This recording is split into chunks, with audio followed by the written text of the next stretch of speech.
Lutter contre la pauvreté et la faim au Rwanda. La faim et la pauvreté sont parmi les problèmes les plus graves dans le monde francophone. Des pays comme Haïti, Madagascar, le Rwanda, le Congo et la France souffrent tous d'insécurité alimentaire à divers degrés. Le Rwanda est l'un de ces pays où les populations sont particulièrement vulnérables contre l'extrême pauvreté et la faim.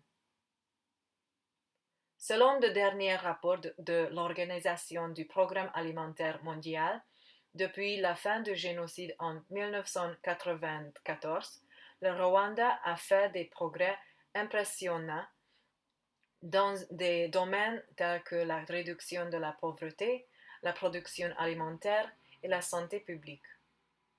Cependant, 38,2% de la population continue de vivre en dessous de le seuil de pauvreté nationale et près d'un cinquième est en situation d'insécurité alimentaire.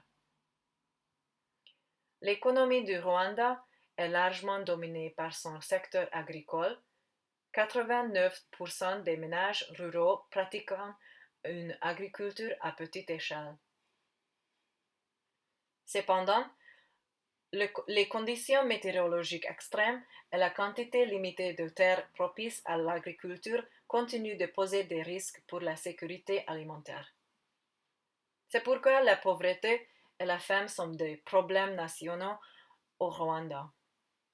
Néanmoins, le Rwanda a réussi à augmenter son PIB par habitant de 228 $ en 1995 à 834 $ en 2021 avec l'aide d'organisations étrangères telles que le Programme alimentaire mondial et la Banque mondiale.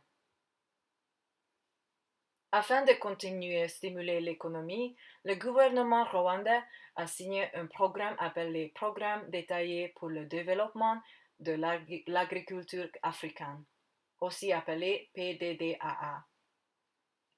Ce programme a été créé expressément pour les pays africains en développement afin de lancer les révolutions vertes africaines. Son objectif est d'éliminer la faim et de réduire la pauvreté.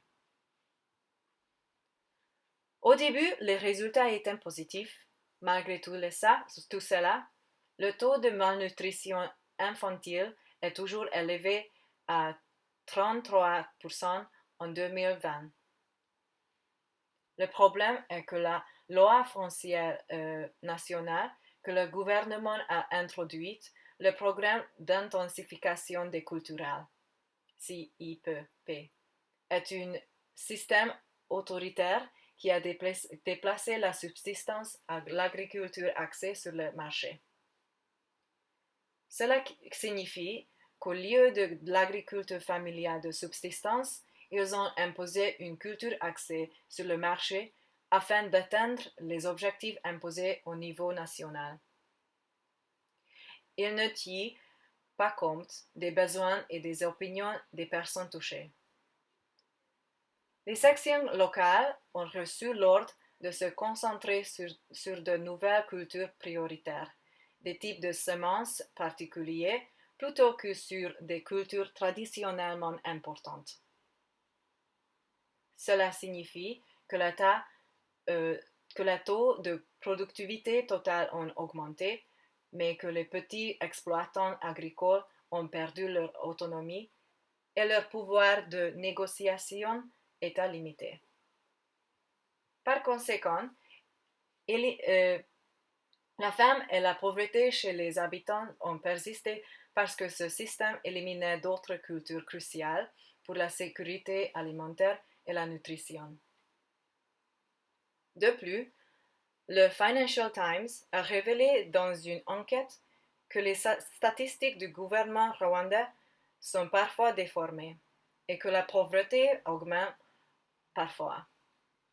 Les politiciens de l'opposition du pays ont également affirmé que les vraies statistiques sur la pauvreté sont bien pires. Cependant, la Banque mondiale, qui est un donateur de longue date, et un partenaire du gouvernement rwandais, n'accepte pas ces conclusions et continue de financer les projets du gouvernement.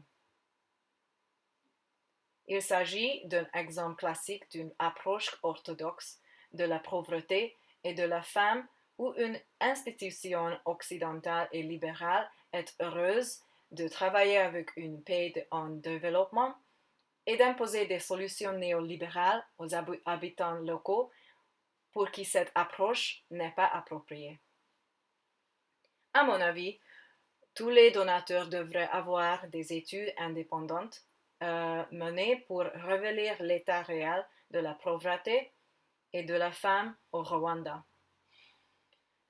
Je présenterai aussi des classes aux jeunes du coin où ils seraient payés pour apprendre les nouvelles technologies et acquérir des compétences pour développer une agriculture durable. En conclusion, il faut écouter les agriculteurs et les familles qui sont touchées, pas seulement le gouvernement.